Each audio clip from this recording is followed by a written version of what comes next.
let's look at a few cases multiplying and dividing with 0.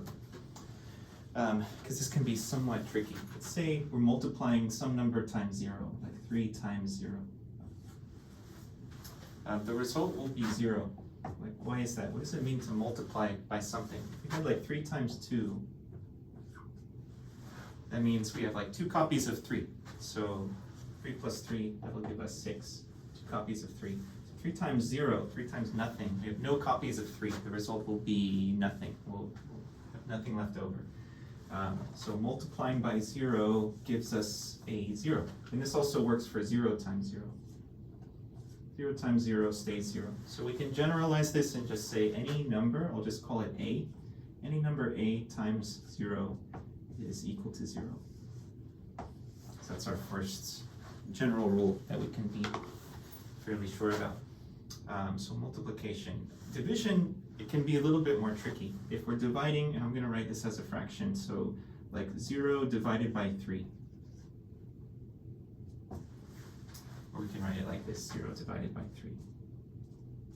If we're dividing and viewing it from this way, if the 0 is on the numerator, the result will be 0. So kind of like multiplying by 0.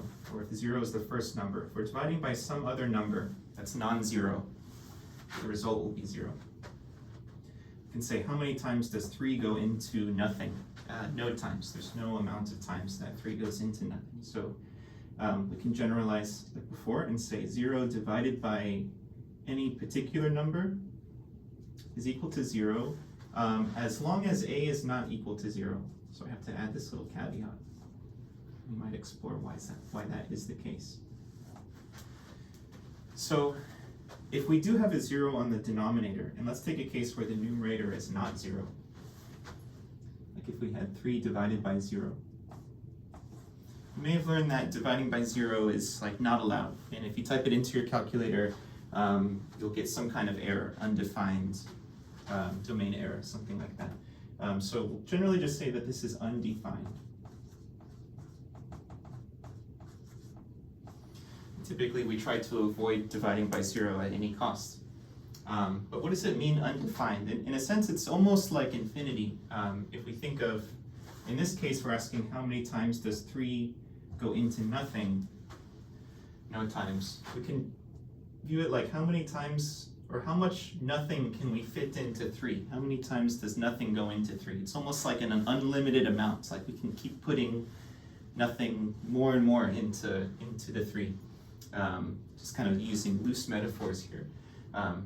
But we'll just say that this is undefined. So if you see the 0 in the denominator, if it's in the numerator, it's okay.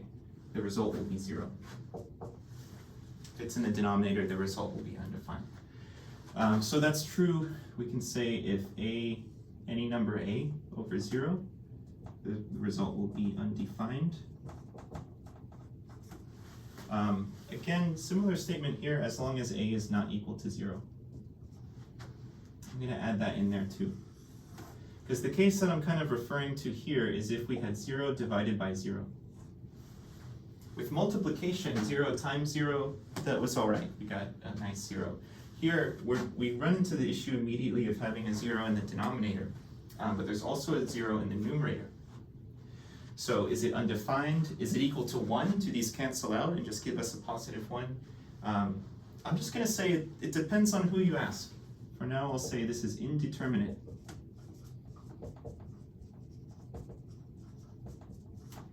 So it depends on what kind of mathematician you ask, and also how you arrive at such a value. Did we get here by just plugging this into a calculator or something like that, or were these separate functions that arrived at a value of 0 that might lead us to other conclusions as well?